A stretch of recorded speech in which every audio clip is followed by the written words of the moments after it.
Panel members అందరికీ ఏదైనా సరే ఒక అంశాన్ని ఒక్కొక్కళ్ళు ఒక చూసేటువంటి కోణం బట్టి ఒక్కొక్క విధంగా కనపడు. వాళ్ళకు అనుకూలంగా కనపడేటువంటి వాళ్ళకి అనుకూలంగా కనపడేది ఒక అంశమే, వ్యతిరేకంగా కనపడేటువంటి వాళ్ళకి వ్యతిరేకంగా కనపడు. ఇప్పుడు మన డిబేట్ లో జరిగినటువంటి ఇప్పుడు లాస్ట్ లో వచ్చినటువంటి మాటల్లోనే ఒక్క విషయాన్ని ఎవరు ఎలా చెప్పారో చెప్తాను నేను, ఎందుకంటే ఇది చాలా కీలకమైనటువంటి అంశం అండి. కేసినేని చిన్ని సతీమణి కసిరెడ్డి రాజశేఖర్ రెడ్డికి సంబంధించినటువంటి రియల్ ఎస్టేట్ కంపెనీతో కలిసి వ్యాపారం చేసినందుకు ఈడీ నోటీసులు ఇచ్చింది అని కనపడింది ఎవరికి? తెలుగుదేశం నాయకుడికి. కానీ లిక్కర్ కేసులో ఇచ్చిందని కనపడింది ఎవరికి? వైఎస్ఆర్ కాంగ్రెస్ పార్టీ నాయకుడు. వాస్తవంగా ఈ కేసుకు సంబంధించి ఈడీ దర్యాప్తు చేసేటువంటి క్రమంలో కసిరెడ్డితో కలిసి రియల్ ఎస్టేట్ వ్యాపారం చేస్తే ఎవరు నోటీస్ లేరండి. ఈ రియల్ ఎస్టేట్ కంపెనీ నుంచి ఆ రియల్ ఎస్టేట్ కంపెనీకి ఈ విధమైనటువంటి మద్యం కుంభకోణానికి సంబంధించినటువంటి డబ్బులు అక్కడికి వెళ్ళటం, అక్కడ నుంచి రావటం జరిగాయి. కసిరెడ్డి రాజశేఖర్ రెడ్డికి సంబంధించినటువంటి లిక్కర్ కి సంబంధించినటువంటి కుంభకోణానికి సంబంధించినటువంటి డబ్బులు ఆ రియల్ ఎస్టేట్ కంపెనీకి వెళ్ళే అక్కడి నుంచి వచ్చాయి. ఇది ఆరోపణ. అలాంటి రియల్ ఎస్టేట్ కంపెనీలో ఈవిడ పెట్టుబడులు పెట్టింది కసిరెడ్డికి సంబంధించినటువంటి వల్ల. అంటే ఈ విధమైనటువంటి మద్యం కుంభకోణంలో ఆవిడ పాత్ర కూడా ఉంది అనేటువంటి అంశం ఈ రోజు కొత్తది కాదు, అది ఎప్పటి నుంచో ఉన్నటువంటి అంశం. ఎక్కడొచ్చింది ఇది? ఫస్ట్ ఛార్జ్ షీట్ లో, సిట్టు దాఖలు చేసిన ఛార్జ్ షీట్ లో పేర్కొన్నారు. అప్పుడు వచ్చింది ఆవిడ పేరు. అప్పటి నుంచి ఇప్పుడు నోటీసులు వచ్చాయి ఇప్పటికి. కాబట్టి వాస్తవాన్ని దాచిపెడితే దాగవండి. మనకు నచ్చినటువంటి అంశాన్ని చెప్పి నచ్చనాటిని చెప్పకుండా ఉంటే జనానికి తెలియదు అనుకుంటే కరెక్ట్ కాదు అనేటువంటి విషయాన్ని తెలుసుకోవాలి ఎవరైనా సరే. ఇప్పుడు ఇది తెలుగుదేశం వాళ్ళకి ఈ మాట చెప్తున్నా. ఇందాక మనం కేఎన్ఆర్ గురించి మాట్లాడుకోం. కేఎన్ఆర్ మంచోడా చెడ్డోడా అండి అనేటువంటి దాని మీద మాట్లాడారు. దానికి కూడా ఇదే వర్తిస్తుంది. మంచోడా చెడ్డోడా అనేది ఇప్పుడు రమేష్ గారు ఏం చెప్పాడు? కేఎన్ఆర్ మంచోడండి, నేను ఎప్పుడు అడిగినా అపాయింట్మెంట్ ఇప్పేవాడు, ఎప్పుడైనా మంచిగా ఉండేవాడు, నేను సీఎం పిఏని పిఎస్ అని గర్వపడలేదు. అది ఆయనకన్నా పడినటువంటి మంచి. దానికి మనం అందరికీ ఆయన మంచి చెడ్డాన్ని ఈ విధంగా మనం నిర్ణయించలేం, కరెక్ట్ కాదు. నాకు కేఎన్ఆర్ ఎప్పటి నుంచో తెలుసు అండి, ఒక 20 సంవత్సరాల ముందు నుంచే తెలుసు. ఓ జర్నలిస్ట్ గా కేఎన్ఆర్ వార్తలో పనిచేశాడు, మంచి జర్నలిస్టు. రాయలసీమలో రాజశేఖర రెడ్డి కుటుంబంతో చాలా దగ్గరగా ఉండేటువంటి వాడు కేఎన్ఆర్. రాజశేఖర రెడ్డితో కూడా మంచి సంబంధాలు ఉన్నాయి ఆయన వార్తలో పనిచేసినప్పుడు కూడా. ఆ తర్వాత సాక్షిలో కొంతకాలం పనిచేసిన, కొంచెం యువకుడుగా ఉన్నాడు, యాక్టివ్ గా ఉన్నాడు, సమాచారం కొంత ఇవ్వగలుగుతున్నారు అనేటువంటి దాని మీద జగన్మోహన్ రెడ్డి ఆయన పార్టీ పెట్టక ముందే ఆయన పొలిటికల్ గా యాక్టివ్ వచ్చిన దగ్గర నుంచే కేఎన్ఆర్ జగన్మోహన్ రెడ్డి దగ్గర ఉండటం అనేటువంటిది ఇదే. ఆ తర్వాత ఇప్పుడు వచ్చినటువంటి దాంట్లో కేఎన్ఆర్ జగన్మోహన్ రెడ్డి ముఖ్యమంత్రిగా ఉన్నప్పుడు అఫీషియల్ గా ఆయన పిఏగా ఉన్నారు. ఇది గవర్నమెంట్ పోస్టు. అంతకుముందు కూడా ఆయన సొంత పిఏగా, ఆయన వ్యక్తిగతమైనటువంటి పిఏగా కొనసాగినటువంటి పరిస్థితుల్ని. ఇక్కడ కేఎన్ఆర్ విషయంలో ఆయన అవినీతి చేశాడా లేదా ఇంకొక అంశాలు ఇప్పుడు సపోజ్ రమేష్ గారిని అడిగాం అనుకోండి, చేయలేదండి, అసలు చేయలేదు, అలా కుంభకోణమే జరగలేదని ఆయన చెప్తాడు. ఇప్పుడు జగన్మోహన్ రెడ్డి అవినీతి పరుడా, కుంభకోణాలు చేశాడా లేడా అని రమేష్ గారిని అడిగితే ఏం చెబుతాడు? మా జగన్మోహన్ రెడ్డి అంత మంచోడు ఇంకొకటి లేనే లేదు అసలు ఈ రాష్ట్రంలో, ఈ దేశంలో అని చెప్తాడు. అందుకని ఆయన సర్టిఫికెట్ తో మనకు అవసరం లేదు కదా. అందుకని కేఎన్ఆర్ ఎలాంటి వాడు అనేది రమేష్ గారు చెప్పే సర్టిఫికెట్ తో మనకు అవసరం లేదు. ఇది తేల్చాల్సినటువంటి వ్యవహారం ఏంటి అంటే, ఇక్కడ కేఎన్ఆర్ కానివ్వండి, ఇతర విషయాల్లో కానివ్వండి, మీరు గమనించండి, జగన్మోహన్ రెడ్డి కేంద్రంగా జరిగినటువంటి మద్యం కుంభకోణంలో జగన్మోహన్ రెడ్డి ముఖ్యమంత్రిగా ఉన్నటువంటి జగన్మోహన్ రెడ్డి ఎవరైతే తన వైఎస్ఆర్ కాంగ్రెస్ పార్టీకి సంబంధించినటువంటి నాయకులు కసిరెడ్డి కానివ్వండి, లేకపోతే విజయసాయి రెడ్డి కానివ్వండి, చెవిరెడ్డి భాస్కర్ రెడ్డి కానివ్వండి, మిథున్ రెడ్డి కానివ్వండి, వీళ్ళందరూ ఎవరైతే తన చుట్టూ ఉండేటువంటి ఒక సామ్రాజ్యం, ఆయన సామ్రాజ్యం చుట్టూ ఉండేటువంటి ఆయన రాజు, సామంత రాజులు, వీళ్ళు ఎవరైతే ఉన్నారో వాళ్ళు సంపాదించుకోవటానికి ఏదైతే కరప్షన్ అనేది సెంట్రలైజ్డ్ గా జరిగింది, దాని చుట్టూ కొంతమంది సంపాదించుకునేటువంటి వాళ్ళు ఉన్నారు. అది అందరి వరకు చేరల, అది వేరే అంశం, అది వేరే సబ్జెక్ట్. ఈ చేరినటువంటి వాళ్ళు, లిక్కర్ స్కామ్ లో చేరినటువంటి వీళ్ళందరినీ విచారించుకుంటూ వస్తూనే ఉన్నారు. మీరు ఫస్టే ఒక ప్రశ్న వేశారు, ఇది ఇంకా విచారించవచ్చా? ఆల్రెడీ షార్ట్ షీట్లు వేశారండి. ఎన్ని షార్ట్ షీట్లు వేసినా ఇంకా దర్యాప్తుకు సంబంధించినటువంటి అంశాలు ఉన్నాయి అని అంటే ఖచ్చితంగా విచారించవచ్చు. అది విచారణ కొనసాగుతూనే ఉంటే కొత్త నిందితులు వస్తూనే ఉంటారు. ఇది తుది షార్ట్ షీట్ ఇప్పటి వరకు ఈ కేసులో వేయలేదు.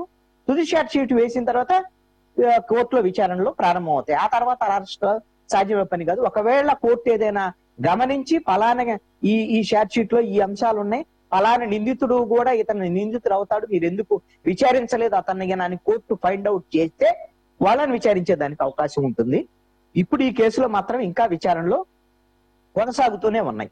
అయితే నాకు అర్థమైనటువంటి దాంట్లో ఈ కేసుకు సంబంధించినటువంటి విషయంలో ఈ ప్రభుత్వం వచ్చిన తర్వాత మొట్టమొదటి కేసు ఇదే.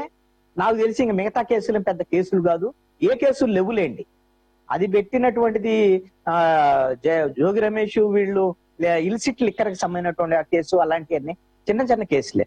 ఒక్క జగన్మోహన్ రెడ్డి మీద ఆరోపణలు చేసినటువంటి కూటమి ప్రభుత్వంలో కూటమి పార్టీలకు సంబంధించినటువంటి 3 పార్టీలు చేసినటువంటి ఆరోపణలో ఒక 10 రకాల శాఖలకు సంబంధించినటువంటి కుంభకోణాలు ఉన్నాయి. చాలా పెద్ద పెద్ద కుంభకోణాలు, కొన్ని వేలు కాదు లక్షల కోట్ల కుంభకోణాలే ఉన్నాయి. ఒక కేసు మాత్రమే ఒక తుదికంటూ ఒక తీసుకెళ్లేటువంటి ప్రయత్నం అయితే లిక్కర్ స్కామ్ లో జరుగుతుంది. ఆ లిక్కర్ స్కామ్ లో జరుగుతున్నటువంటి క్రమంలో ఎందుకు ఇంత జాప్యం జరుగుతుంది, దీనికి కారణం ఏంటి అనేటువంటి విషయాలను మనకి ఎవరికి వాళ్ళు ఎందుకు మీరు చేయట్లేదా, ఏం చేస్తున్నారు, ఎన్నాళ్ళు ఏం బిగుతున్నారు, ఇలాంటివన్నీ మనం అడగొచ్చు. ఏమైనా మనం డిబేట్ లో మనకి స్వేచ్ఛ ఉంటది కాబట్టి అడుగుతా ఉంటాం. కానీ ఇక్కడ సమస్య ఎక్కడ ఉందంటే జటిలమైనటువంటి సమస్య. ఈ కేసులో అసలైనటువంటి నిందితుడు ఎవరైతే అసలు మొత్తం దీనికి సంబంధించినటువంటి సూత్రధారి జగన్మోహన్ రెడ్డి. ఈ జగన్మోహన్ రెడ్డి పాత్రకు సంబంధించినటువంటి విషయాల్లో కూడా చార్జ్ షీట్ లో కూడా చాలా అంశాలను పేర్కొన్నారు. కానీ జగన్మోహన్ రెడ్డిని నిందితుడిగా చేర్చడానికి కావాల్సినటువంటిది, ఇక్కడ అరెస్ట్ చేయడానికి కావాల్సినటువంటి అంశము, ఇది రాజకీయ పరమైనటువంటి అంశంగా కూడా ముడిపడి ఉన్నటువంటి అంశం. ఈ రోజున కూటమి ప్రభుత్వానికి జగన్మోహన్ రెడ్డిని అరెస్ట్ చెయ్యాలి అని అంటే వీళ్ళంతటి వీళ్ళుగా ఇక్కడ ఆంధ్రప్రదేశ్ లో ఉండేటువంటి కూటమి ప్రభుత్వం జగన్మోహన్ రెడ్డిని అరెస్ట్ చేసేటువంటి ధైర్యం చేయలేకపోతుంది. దానికి చాలా కారణాలు ఉన్నాయి, అనేకమైనటువంటి కారణాలు ఉన్నాయి. ఆయన మీద తీసుకొచ్చినటువంటి చాలా ఎలిగేషన్స్, అన్ని కేసులు పెట్టి ఇప్పుడు కల్లా అరెస్ట్ చేసి ఉండొచ్చు. ఎందుకంటే వీళ్ళు చెప్పింది 5 ఏళ్ళు చెప్పారు, ఎన్నికల సమయంలో చెప్పారు. ఇప్పుడు కూటమి అధికారం వచ్చి 22 నెలలైంది. అంటే ఇన్ని సంవత్సరాలు ఇంకా తవ్వుతాం అనేటువంటిది ఇక్కడ అది సస్టైనబుల్ ఆర్గ్యుమెంట్ కాదు. ఎందుకు మరి జగన్మోహన్ రెడ్డి ఈ కేసులో కనీసం ఈ కేసులో అరెస్ట్ చేయలేకపోతుంది అని అంటే, ఖచ్చితంగా మన పరిపాలనకు సంబంధించినటువంటి వ్యవహారాల్లో, రాజకీయ విషయాల్లో, అడ్మినిస్ట్రేషన్ విషయాల్లో టెక్నికల్ అంశాలు ఒకటి ఉంటాయి, రియలిస్టిక్ గా అంశాలు ఇంకొక రకంగా ఉంటాయి. మనము ఎవరినన్నా అరెస్ట్ చేయాలి, అక్రమాలు చేశారు, అవినీతి చేశారు అనేటువంటిది ఆంధ్రప్రదేశ్ కు సంబంధించినటువంటి మన ల్యాండ్ ఆర్డర్ మనకు సంబంధించినటువంటి అంశమే. కేంద్ర ప్రభుత్వంతో మనకి ఏమి అనుమతి తీసుకోవాల్సినట్టు అవసరం లేదు, ఏం లేదు. మన రాష్ట్రం ఏమైనా చేయొచ్చు. ఎన్డీఏ ప్రభుత్వం ఉన్నంత మాత్రాన కేంద్ర ప్రభుత్వం దగ్గరికి వెళ్ళి అనుమతి తీసుకోవాల్సిన అవసరం లేదు. కానీ ఇక్కడ ఇది టెక్నికల్ అంశం, పొలిటికల్ అంశం. ఖచ్చితంగా జగన్మోహన్ రెడ్డి అనేటువంటి వ్యక్తిని అరెస్ట్ చేయాలి అని అంటే నరేంద్ర మోడీ అనుమతి తీసుకోవాలి, అమిత్ షా అనుమతి తీసుకోవాలి. ఖచ్చితంగా వాళ్ళ అనుమతి లేకుండా ఒక్క అడుగు కూడా ఎఫ్ఐఆర్ కూడా జగన్మోహన్ రెడ్డి మీద ఆంధ్రప్రదేశ్ ప్రభుత్వము కట్టలేదు. ఇది వాస్తవం. దీన్ని అంగీకరిస్తారనే వాళ్ళ ఇష్టం, అది కూటమి ప్రభుత్వం వాళ్ళ ఇష్టం. అందుకోసమనే కూటమి ప్రభుత్వానికి సంబంధించినటువంటి వాళ్ళు చాలా సందర్భాల్లో, చాలా డిబేట్లో నేను చెప్పాను, మళ్ళీ కూడా చెప్తున్నాను, చంద్రబాబు నాయుడు, నారా లోకేష్, పవన్ కళ్యాణ్ ఈ ముగ్గురు పలు సందర్భాలలో ఢిల్లీకి వెళ్ళినటువంటి సందర్భాల్లో అమిత్ షాని, నరేంద్ర మోడీని జగన్మోహన్ రెడ్డి అరెస్ట్ కు సంబంధించినటువంటి విషయాల్లో మాట్లాడారు. అనుమతుల కోసం వీళ్ళు ప్రయత్నాలు చేస్తున్నారు. కానీ ఇప్పటి వరకు ఆమోదం రాలేదు. అయితే నాకున్నటువంటి సమాచారం మేరకు నేనే చెప్పదలుచుకున్నానంటే, కేవలము మేము ఆయన మీద కేసులు పెడతాం, అరెస్టులు చేస్తాం, ఇదిగో ఈ ఆధారాలు ఉన్నాయి అనేటువంటి అంశం మీద కాకుండా ఈ కేసులో ఇది ఇతర రాష్ట్రాలు, ఇతర దేశాలకు సంబంధించినటువంటి మనీ లాండరింగ్ వ్యవహారం కూడా ఉంది. కాబట్టి ఈ కేసు చాలా కీలకమైనటువంటి కేసు. కాబట్టి ఈ కేసులో మీరు కేంద్ర దర్యాప్తు సంస్థల నుంచి మీ దర్యాప్తు ప్రారంభించి జగన్మోహన్ రెడ్డిని ఆ కేసుల్లో అరెస్టు చేయండి అనేటువంటి దాని మీద ఆంధ్రప్రదేశ్ ప్రభుత్వము కేంద్ర ప్రభుత్వానికి పలుసార్లు విజ్ఞప్తి చేసినటువంటి నేపథ్యంలోనే ఈడీ ఈ కేసులో రంగంలోకి దిగింది. ఈడీ రంగంలోకి దిగిన తర్వాత విచారణలు జరుపుతోంది. అందుకని మేము ఈడీ నిష్పక్షపాతంగా విచారణలు జరుపుతున్నామని చెప్పడానికే ఏది కేసినేని చిన్నికి సంబంధించినటువంటి వాళ్ళ సతీమణికి కూడా నోటీసులు ఇచ్చినటువంటి సీరియస్నెస్ మనం ఇక్కడ అర్థం చేసుకోవాలి.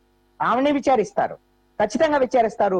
మొన్న విజయసాయి రెడ్డిని కూడా మళ్ళీ అనేక గంటల పాటు విచారించినటువంటి పరిస్థితి ఉంది. ఎందుకంటే విజయసాయి రెడ్డి ఇప్పుడు కూడా కూటమి ప్రభుత్వానికి మిత్రుడే.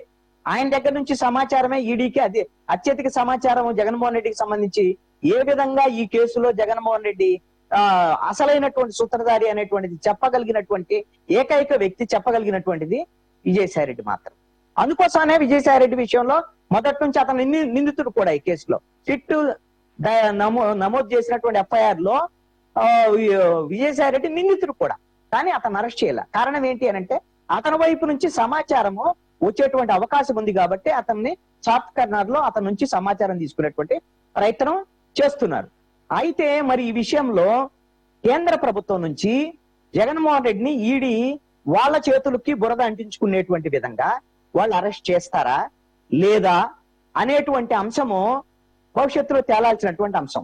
కానీ నేను అనుకుంటున్నాను ఖచ్చితంగా ఎంత జగన్మోహన్ రెడ్డితో కేంద్ర ప్రభుత్వము సఖ్యతతో ఉన్నప్పటికీ కూడా ఈ కూటమి ప్రభుత్వానికి జగన్మోహన్ రెడ్డిని ఈ స్థాయి లిక్కర్ కేసులో ఇన్ని ఆధారాలు దొరికిన తర్వాత జగన్మోహన్ రెడ్డిని ఈ కేసులో గిన అరెస్టు చేయలేనటువంటి పరిస్థితి ఉంటే ఇక భవిష్యత్తులో కూటమి ప్రభుత్వము కూటమి పార్టీలేవి కూడా జగన్మోహన్ రెడ్డికి సంబంధించినటువంటి అవినీతికి సంబంధించినటువంటి ఇతర అంశాలేమి పల్లెత్తి మాట్లాడేటువంటి అవకాశం కూడా ఉండదు, ప్రజలు నమ్మరు అనేటువంటి బలమైనటువంటిది ఈ రోజున ఆ వాదన కూటమి పార్టీల్లో ప్రధానంగా తెలుగుదేశం జనసేనలో కూడా ఉంది. అందుకనే మీకు ఇక్కడ ఒక అంశాన్ని నేను చెప్పదలుచుకున్నాను. మీరు నాగేశ్వరికి సంబంధించినటువంటి ప్రస్తావన వచ్చినప్పుడు చాలా మంది, నేను నాగేశ్వర విషయాల్లోకి వెళ్ళను, ఈ లిక్కర్ స్కామ్ కు సంబంధించి జగన్మోహన్ రెడ్డి అరెస్ట్ కు సంబంధించినటువంటి అంశమే మాట్లాడతా. దాంట్లో వీళ్ళు మేము పవన్ కళ్యాణ్ తో సహా జనసేన వాళ్ళు మేము ఎందుకు అడుగుతామండి, అమిత్ షాని ఎందుకు వెళ్ళి అడుగుతాము జగన్మోహన్ రెడ్డిని అరెస్ట్ చేయమని అని చెప్పారు. చాలా మంది మాట్లాడారు. ఎందుకు అడగరు అనేటువంటిది నేను అడుగుతున్నా. ఎందుకు అనంటే మీరే కదా చెప్పింది 5 ఏళ్లు కుంభకోణం జరిగిందని.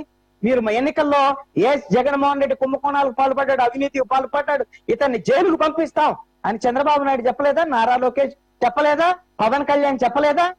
మీరందరూ చెప్తేనే కదా మీరు వాళ్ళని అరెస్ట్ చేసి వాళ్ళ అవినీతికి సంబంధించినటువంటి మొత్తం వాటిని బయట పెడతారు అనేటువంటి అంశాల్లో భాగమే కదా 164 అసెంబ్లీ సీట్లు 21 ఎంపీ సీట్లు ఇచ్చింది. ఇప్పుడు వచ్చేసి మేము అరెస్ట్ చేయము మేము ఎందుకు అడుగుతాం అని మీరు ఎందుకు భయపడుతున్నారని నాకు అర్థం కావట్లా. మీకు బాధ్యత లేదా అంటున్నాం. ఇంకొకటి పవన్ కళ్యాణ్ మొన్న ఏమన్నాడు, ఆయన అరెస్ట్ చేస్తే మాకు అయిపోయిందండి, నేను కంప్లీట్ చేసి ఆయన అరెస్ట్ చేస్తే మాకేమన్నా జనసేనకు లాభం అన్నాడు. నీ జనసేనకు లాభంలో నష్టం ఎవరికి కావాలయ్యా పవన్ కళ్యాణ్? మాకు రాష్ట్ర ప్రజలకి మీరేం చెప్పారు?